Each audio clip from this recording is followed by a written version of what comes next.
A former funeral home operator in Fort Worth accused of leaving family members, loved ones left behind to decompose, got 2 years for theft. Dondre Johnson accepted thousands of dollars to do cremations but never processed those remains. Fox 4's Phil Alvarado is in our Fort Worth newsroom tonight with what victims said during today's sentencing. Phil. Heather, and the jury gave Dondre Johnson 2 years in jail for each of the theft counts. There were 2 of those, and even though that they'll run concurrently, because this is a state jail felony, he'll have to serve every day of those 2 years. The jury had an assessed for punishment at 2 years confinement in the state jail facility. Dondre Johnson took thousands of dollars from families for cremations while the bodies of their loved ones decayed in the Johnson family mortuary. If he'd paid to cremate those bodies, that would have been less money that he would have had to use for everything else. There's not a good explanation for it, other than just that he's greedy. I mean, you saw the condition of those bodies.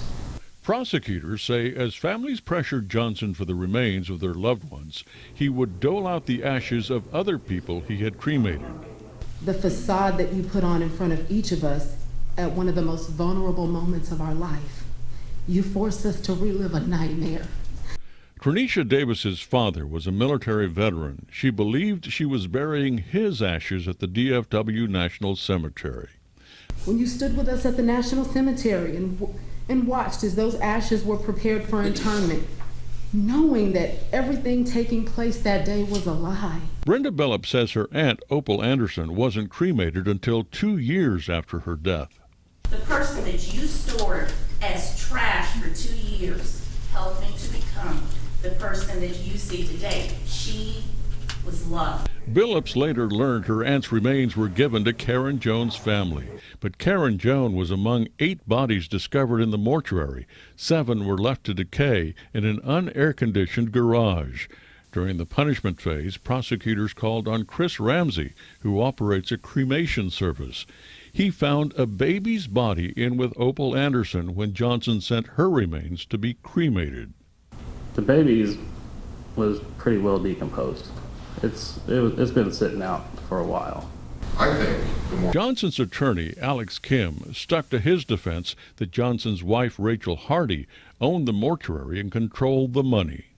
he feels horrible about this. It's one of those things that snowballed, got out of control, and Dondre just was in a position where he couldn't fix it. There are families wishing that by some miracle he could. What you have sketched in our heart is a number, 4065. That's the number that we believe that was issued to our mother's ashes. We don't have any, Brother Andre.